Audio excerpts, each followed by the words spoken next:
दर्शन किया। अब नित्य माधवदास जी दर्शन को जाने लगे। बहुत सुंदर चरित्र है माधवदास जी का। मैं तो आज 5-6 चरित्र सुनाने के भाव से आया था, अब जितने हो जाए सुनो। माधवदास जी परम विद्वान थे। माधवदास जी के चरित्र में आता है, बहुत ध्यानपूर्वक सुनिएगा।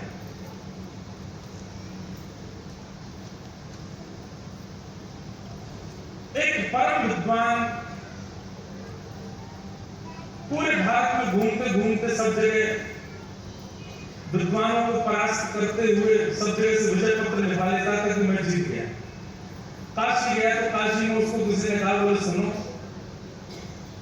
अगर तुमने जगन्नाथपुरी के माधवदास जी को हरा दिया तो हम मान जाएंगे कि तुम पूरे विश्व के विजेता, क्योंकि उनसे बड़ा विद्वान इस समय पृथ्वी पर कोई भी नहीं। माधवदास जी को हरा के देखा। ब्राह्मण देवता तुरंत जगन्नाथपुरी गए। जगन्नाथपुरी में ढूंढने लगे, कहाँ है माधवदास। किसी ने बताया वो कुटिया है माधवदास की। पहुंच गए। माधवदास जी ने कहा, हम अपना परिचय दिया, अपने विजय पत्र दिखाने लगे, दुनिया भर में यहाँ से जीत करके आया हूँ। अब मुझे किसी ने कहा है आपको हरा दूंगा तो मैं विश्व विजेता माना जाऊंगा। माधवदास जी बोले, सब हमको करने की इच्छा नहीं, हम विद्वान इसलिए नहीं बने कि सबको अपनी विद्वत्ता का प्रमाण दें। अच्छा, एक बात है, वैष्णव, बहुत ध्यानपूर्वक सुनिएगा, वैष्णव यदि गुणवान होगा अपने गुण को छुपाएगा। जो गुण प्रकाशित करता हो, समझना उसकी भक्ति अभी कमजोर है।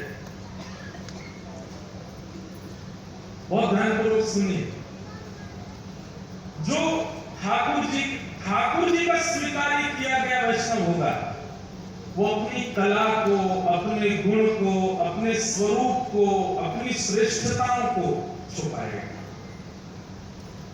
ये तो संसारी व्यक्ति का लक्षण होता है कि बात बात पर दिखाना कि मुझ पर धन कितना, बात बात पर बताना कि मुझ में गुण कितने, बात बात पर प्रकाशित करना कि मुझ में कलाएं कितनी। ये भक्त का स्वरूप थोड़ी होता है। भक्त तो गोपनीय रखता है अपने स्वभाव, स्वरूप और अपनी योग्यताओं को। इसलिए हमारी प्रार्थना विशेष रूप से उन लोगों से जो ऊर्ध्वपुंड धारण करते हैं और गले में कंठी पहनते हैं। आप वैष्णव चिन्ह अंकित हो गए, अब तो गोपनीय हो जाए, क्योंकि आप जब मुझसे कक्ष में मिलने आओगे तो नहीं कहूंगा, मैं ये बात मंच से ही कह सकता हूं कि आपको अपना गुण नहीं बताना चाहिए, अपना स्वरूप प्रकाशित मत करो कि आप कितने योग्य हो। वैष्णव का इस स्वरूप नहीं। वृंदावन में एक संत रहते थे, बहुत ध्यानपूर्वक सुनना।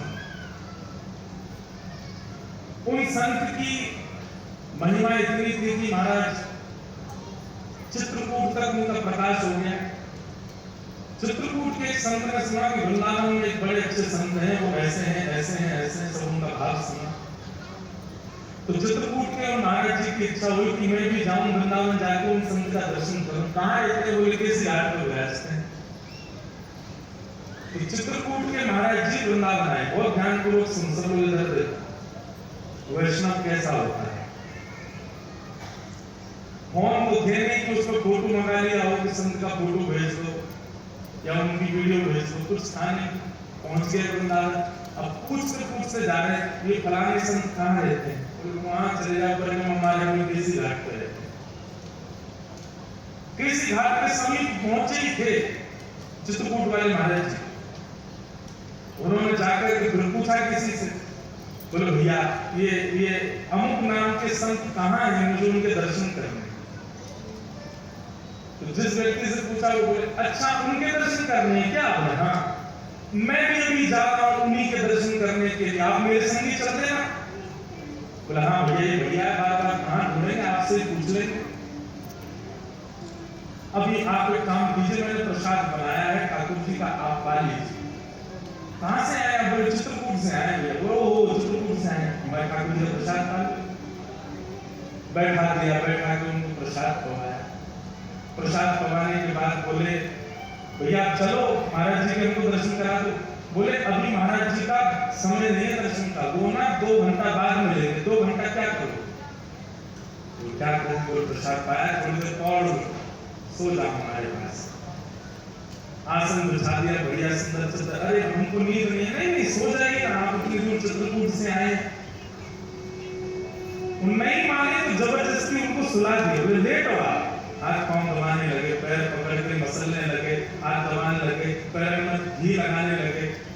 अरे भैया काय को इतनी सेवा कर रहे हो? हम जिस काम के लिए आए वो आप करने नहीं दे रहे। वो महाराज जी से हमको मिलना, उनसे मिलवा दो। अभी ले चलूंगा, थोड़ी देर हमको सेवा करने दो, मैं भी जाऊंगा वहां पे, आपको ले चलूंगा। इतने में कोई तीसरा व्यक्ति आया। अब वो महाराज जी बेचारे चिढ़ गए थे। बोले भैया हम आए थे अमुक नाम के संतों का दर्शन करने, और जब बाबा ने हमको पकड़ लिया, यहीं पर हमको पहले भोजन करा दिया, अब हमारे हाथ पांव दबा रहे, जबरदस्ती पैर मसल रहे हमारे। इनको बोलो हमको छोड़े, हमको उनके दर्शन करने। तो तीसरा व्यक्ति जो आया वो प्रणाम करके बोला, आपको जो चरण दबा रहे हैं ये वही महाराज जी जिनसे आप मिलने आए, ये वही संत है। चित्रकूट से आए हुए संत जो थे उनके नेत्र सजल। बोले मैंने जो सुना था ना, मुझे लगता था कि मैं देखूंगा तो उनका भाव अनुभव करने का प्रयास करूंगा, पर मुझे पता ही नहीं, मैं पिछले 2 घंटे से उन्हीं के भाव देख रहा था। यही है असली ये 2 प्रकार के वैष्णव। एक वो जिसने ठाकुर जी को पकड़ रखा, और एक वो जाकू ठाकुर जी ने पकड़ रखा। जिसने ठाकुर जी को पकड़ रखा है वो हम सब हैं।